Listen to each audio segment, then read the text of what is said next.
د لوی خدای په نامه د خبرونو سرچکې. د چین د بهرنیو چارو وزارت د سعید څانګې له رئیس سره د اسلامي امارت لوی سفیر لیدنه.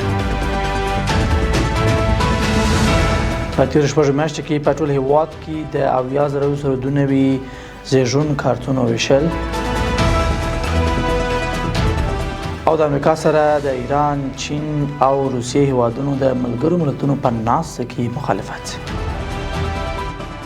د لوی مهربانه خدای په سپېڅلي نامه درنو لیدونکو سلام. د نن ورځ خبرونو ته ښه راغلاست. نن شنبې 1404 کال د تلې 15 نیټه ده. زه زیم دا بشپړ خبرونه دي. مولوي بلال کریمي د اسلامي امارت ستر سفیر په بیجینګ کې د چین د بهرنیو چارو وزارت د اسیایي چارو د رئیس لیو جینسونګ سره ولیدل. د افغانستان سفارت په چین کې وایي چې په دې لیدنه کې د دوه اړخیزو اړیکو د پیاوړتیا، اقتصادي او تجارتي همکاریو، قنصلي خدماتو او ځینو نورو مهمو موضوعاتو په اړه خبرې وشوې.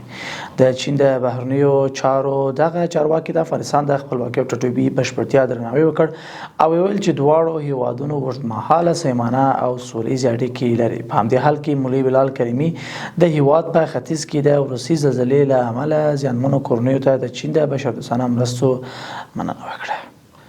د احصایې او معلوماتو ملي ادارې وایي چې د روان لمریز کال د لومړیو شپږو میاشتو پر مهال په ټول هیواد کې 70,000 سرودونوي اوسیدونکو ته د زیږون کارتونه ویشل شوي دي. له دې ډلې 44,493 کارتونه لویانو او 22,699 ماشومان ته ویشل شوي دي. د دې ادارې په وینا تر ټولو زیات کارتونه په کابل، خوست، بلخ، ننګرهار او هرات ولایتونو کې ویشل شوي دي.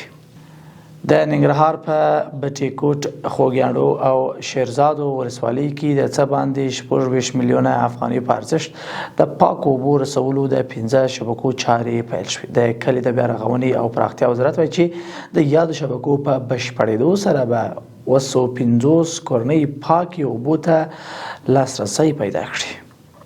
او د نن وروستی خبر. د ایران، روسیې، چین او پاکستان د بهرنیو چارو وزیران د ملګرو ملتونو د عمومي اسمبلۍ په اتمې غونډه کې په یوه ناسته کې د بګرام هوایي اډې په تړاو د ټرمپ د وروستیو څرګندونو سره خپل مخالفت ښودلی دی. ګډونوالو په یوه ګډ بیان کې د افغانستان پر ملي حاکمیت، خپلواکۍ او ځمکنۍ بشپړتیا ټینګار کړی او د امریکا له لوري د افغانستان په دننه او بهر د پوځي اډو د ځای پر ځای کېدو سره یې مخالفت ښودلی دی.